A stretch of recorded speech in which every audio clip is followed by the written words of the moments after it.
अस्सलाम वालेकुम जी। तो डियर स्टूडेंट्स, आज हम हाज़िर हुए हैं इस टॉपिक के साथ कि किस तरीके से हम डाटा जो है डाउनलोड कर सकते हैं इन्वायरमेंटल वेरिएबल्स के हवाले से या एनर्जी रिलेटेड जो वेरिएबल्स हैं वो आप कैसे डाउनलोड कर सकते हैं। तो अगर आपने हमारी लास्ट वीडियो देखी हो तो उसमें हमने कुछ टॉपिक्स डिस्कस किए थे। तो उसके अंदर हमने ये भी डिस्कस किया था कि सेकेंडरी अगर आप डाटा यूज़ करते हैं तो उसका क्या फ़ायदा हो सकता है। उसको हम थोड़ा सा यहाँ पे रिपीट कर लेते हैं कि अगर आप सेकेंडरी डाटा लेते हैं तो वो कॉस्ट इफ़ेक्टिव होता है, यानी आपके पैसे नहीं लगते या बड़े मिनिमम पैसे लगते हैं। टाइम भी आपका बच जाता है कि आपको डाटा कलेक्शन में जो है टाइम लगाना पड़ता है। इसी तरीके से जो डाटा के सोर्सेज हैं सेकेंडरी, वो उसको अच्छे से मेंटेन करते हैं। उस डाटा में बायसनेस जो है रिमूव कर दिया जाता है, एरर्स एंड ओमिशंस का चांस भी कम होता है। तो हाई क्वालिटी डाटा हमें जो है उन सोर्सेज से मिल जाता है। इसी तरीके से ओवर द ईयर्स हमें जो है डाटा जो है अवेलेबल होता है उन सोर्सेज का। हम ये देखते हैं कि किस तरीके से जो हमारे जो टॉपिक्स हैं, जैसे ये एक टॉपिक है economic and environmental impact of electric vehicle adoption. तो इनका जो डाटा है वो कैसे और कहाँ से मिल सकता है। तो जो हमारा ये टॉपिक है इसमें हम एनर्जी कंजम्पशन का भी हमें डाटा चाहिए होगा, एमिशंस का भी चाहिए होता है, इसके साथ साथ इंडस्ट्री डायनामिक्स का भी डाटा चाहिए हो सकता है पर्टिकुलर का। तो अगर हमें एनर्जी रिलेटेड जो है डाटा चाहिए तो आप इंटरनेशनल एनर्जी एजेंसी, ये एक डाटा सोर्स है, जैसे WDI एक डाटा सोर्स है। इसको हम देखते भी हैं कि कैसे आपने इसको गूगल करना है और डाटा कैसे आपने डाउनलोड करना है। तो एनर्जी रिलेटेड डाटा आपको काफ़ी ज़्यादा यहाँ से मिल जाता है। इसी तरीके से अगर आप इन्वायरमेंट के हवाले से कोई काम करना चाह रहे हैं और लेटेस्ट जो है डाटा देखना चाह रहे हैं, तो जैसे हमने एक जो है टॉपिक डिस्कस कर रखा है कि beyond GDP ELC framework for energy transition या इन्वायरमेंटल सस्टेनेबिलिटी। तो इनके हवाले से भी जो डाटा है इन्वायरमेंट के हवाले से या लाइवेबिलिटी के हवाले से या कम्प्रिहेंसिव वेल्थ के हवाले से अगर आपको वेरिएबल्स चाहिए हैं तो ये आपको मिल जाते हैं ग्लोबल फुटप्रिंट नेटवर्क के ऊपर। वहाँ पे आपने जो है जाके डाटा को सर्च करना होता है। तो हम वन बाय वन देख लेते हैं इन दोनों सोर्सेज को कि कैसे जो है हम इनका जो डाटा है वो इन दो जो सोर्सेस हैं उनसे हम ले सकते हैं। तो आपने क्या करना, आपने गूगल स्कॉलर पे क्लिक करना। जब आप गूगल स्कॉलर पे क्लिक करेंगे तो आप देख सकते हैं कि मैं पहले से ही इंटरनेशनल एनर्जी जो एजेंसी है इसको मैंने ओपन कर रखा हुआ है। अगर आप फर्स्ट टाइम इसको यूज़ कर रहे हैं तो फिर ये आपसे लॉगिन डिटेल भी रिक्वायर करता है, ईमेल वेरिफिकेशन भी रिक्वायर करता है, जिसको आप जो है बिला किसी खौफ के जो है ऑप्ट कर सकते हैं। और ईमेल को भी आप अपने वेरीफाई करके यहाँ पे आएंगे डाटा के ऊपर। और डाटा के ऊपर जब आप यू कर्सर ही रखते हैं तो ये आपको चार ऑप्शंस देता है: data explorer, data set, policy database, chart library. तो इनमें से आप जो सा भी डाटा लेना चाह रहे हो, डाटा सेट्स के अंदर अगर आप चले जाते हैं क्लिक करते हैं तो यहाँ पे दो तरह का डाटा मिलता है। एक जो होता है वो फ्री ऑफ कॉस्ट होता है, दूसरा जो है उसका पेड वर्जन होता है। तो ये अंडरस्टूड ही है कि अगर आप फ्री वर्जन वाला डाटा लेना चाह रहे हैं तो उसमें चॉइस आपके पास लिमिटेड होगी। फॉर एग्जांपल यहाँ पे आप एमिशन के हवाले से कुछ डाटा लेना चाह रहे हैं तो आप एमिशन के ऊपर क्लिक करेंगे तो ये बहुत सारे उसके इंडिकेटर्स हैं। ये जो है एनर्जी एंड एमिशन पर वैल्यू एडेड डाटाबेस, ये फ्री है। बाकी ये पेड वर्जन भी हैं उसके। इसी तरीके से ये इनकी कुछ रिपोर्ट्स होती हैं जिनको आप डाउनलोड कर सकते हैं। हम इनको डाउनलोड करके देखेंगे भी। जैसे ये रीन्यूएबल के हवाले से अगर आप डाटा लेना चाह रहे हो तो आप इसके ऊपर क्लिक करेंगे। इसके ऊपर क्लिक करके आप डाटा सिर्फ वही डाउनलोड कर सकते हैं जो फ्रीली अवेलेबल है। जैसे ये solar biofuel consumption estimation model, ठीक है, world energy investment data file, ये अवेलेबल है। तो यहाँ पे आपके पास ऑप्शंस ज़रा थोड़े से लिमिटेड हो सकते हैं फ्री वाले जो है उसके हवाले से। जैसे इलेक्ट्रिसिटी है तो यहाँ पे अगर आपको इलेक्ट्रिसिटी का डाटा चाहिए तो ये इसका जो building level electricity access and demand है ये फ्रीली अवेलेबल है। तो ये आपको फिर एक्सप्लोर करना पड़ता है। और जो अगर आप फ्री डाटा पे काम करना चाह रहे हैं तो फिर आपके पास लिमिटेड ऑप्शन होंगे।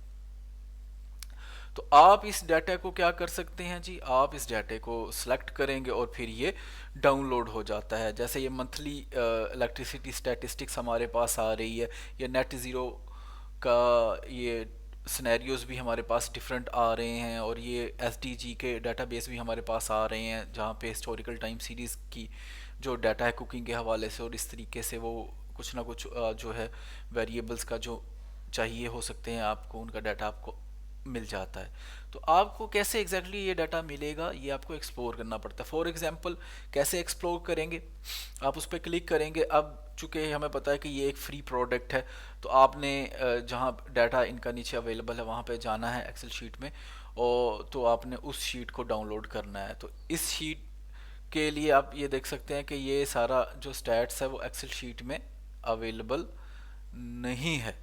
तो आप क्या करेंगे कि आप वापस जाएंगे और देखेंगे कि कौन सा वेरिएबल है जो आपको एक्सेल शीट में अवेलेबल हो, ताकि फिर आपको उसको टाइम के हवाले से जो है सिलेक्ट कर सकें। जैसे ये अब वेरिएबल है access to electricity data set, तो इसको आप क्लिक करेंगे और यहाँ पे आप देख सकते हैं कि ये वेल डिफाइंड है कि ये एक्सेस टू क्लीन कुकिंग है और ये कैसे डाटा कलेक्ट किया गया। तो आप यहाँ से इसके यूनिट ऑफ मेजरमेंट को भी आपने नोट करना होता है और आपने अपने रिसर्च जो वर्क है उसके अंदर रिपोर्ट करना होता है कि ये हमारा वेरिएबल है, यहाँ से हमने लिया है, इस ईयर्स तक डाटा है और ये इसका यूनिट ऑफ मेजरमेंट है। और यहाँ पे भी ये डेफिनेशंस यूनिट ऑफ मेजरमेंट के हवाले से लिखी होती है, तो आपने एक से दो लाइनों के अंदर लिखनी होती है। तो अब आप देख सकते हैं कि ये डिफरेंट रीजन्स के लिए हमारे पास जो है डाटा अवेलेबल है, और ईयर्स डिफरेंट ईयर्स के लिए हमारे पास अवेलेबल है। तो ये कंटिन्यूस नहीं आ रहे हैं, तो आप कोई दूसरी सीरीज़ देख सकते हैं जो कंटिन्यूसली आपके पास 20-22 साल की आ जाए, या वहाँ पे आप रेंज दे सकें। तो इस तरीके से आप EIA को जो है एक्सप्लोर कर सकते हैं। इसी तरीके से हमारे पास एक जो दूसरा डाटा सेट है वो हमारे पास है ग्लोबल फुटप्रिंट नेटवर्क। आप गूगल पे जब ये लिखते हैं ग्लोबल फुट, तो ये आपके पास ओपन हो जाता है और यहाँ पे आपको लॉगिन करने की भी ज़रूरत नहीं है। आपने क्या करना है कि आपने अपने गूगल पे जाना है और वहाँ पे लिखना है ग्लोबल फुटप्रिंट नेटवर्क, और ये जब आप लिखते हैं तो ये ओपन डाटा प्लेटफॉर्म आपके पास ओपन हो जाता है। इस पर आप जब क्लिक करेंगे तो ये आपके पास ओपन हो जाता है इस तरीके से, जिसके अंदर ये 3-4 मेन जो वेरिएबल आ रहे हैं, टोटल बायो कैपेसिटी भी आ रही है, फुटप्रिंट भी आ रहा है, ये पर पर्सन के हवाले से भी अवेलेबल है।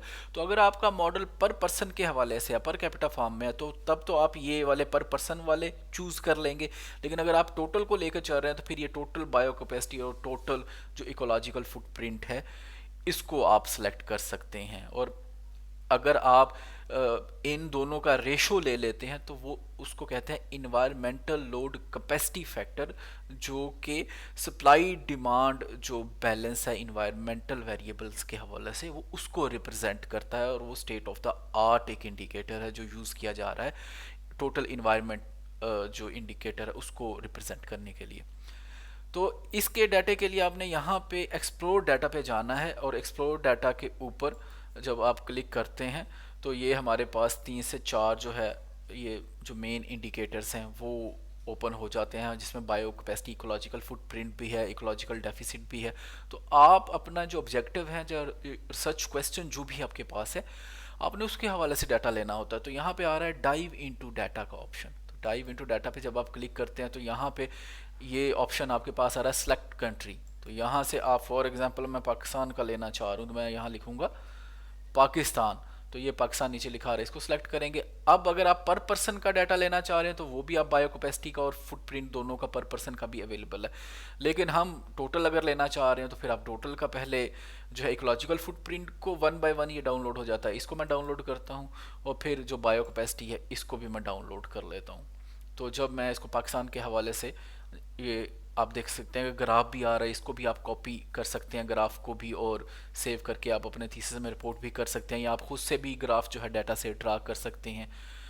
तो आप बायो कैपेसिटी टोटल को भी या पर कैपिटा जो भी आपका मॉडल है उसके अकॉर्डिंगली आप चूज़ कर सकते हैं। अब हम देख सकते हैं कि इन दोनों डाटाज को हमने डाउनलोड कर लिया, तो आप इसको ओपन कर सकते हैं। जब आप इसको ओपन करेंगे तो आप देख लें कि ये आपके पास ओपन हो गया, पाकिस्तान के हवाले से है, ठीक है। 1961 से लेकर ही आप जितने भी ईयर सेलेक्ट करना चाहे 2022 तक ये अवेलेबल है।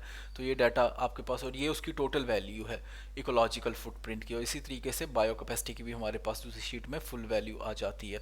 तो ये जो है सेक्टर वाइज भी आप देख सकते हैं कि हमारे पास ये इसकी जो सेग्रीगेशन है ये भी अवेलेबल होती है। अगर आप टोटल के ऊपर एनालिसिस करना चाह रहे हैं तो वो भी अवेलेबल होता है इकोलॉजिकल फुटप्रिंट। और अगर आप बायो कैपेसिटी के साथ इसका रेशो लेके डिवाइड करके इसको लोड कैपेसिटी फैक्टर बनाना चाह रहे हैं तो वो भी आप कर सकते हैं। वो आपको यहाँ पे वो डाटा लाना पड़ता है और फिर आप उसको सेलेक्ट करके जो है उसका रेशो लेके एक न्यू सीरीज़ अपने ईयर्स के लिए आप जो है वो जनरेट कर सकते हैं, यहीं पे एक्सेल के अंदर भी, और इसको आप ईव्यूज़ के अंदर भी जनरेट कर सकते हैं। आज के लेसन के लिए इतना ही। इंशाल्लाह हम नेक्स्ट वीडियो के अंदर न्यू टॉपिक के साथ जो है हाजिर होते हैं।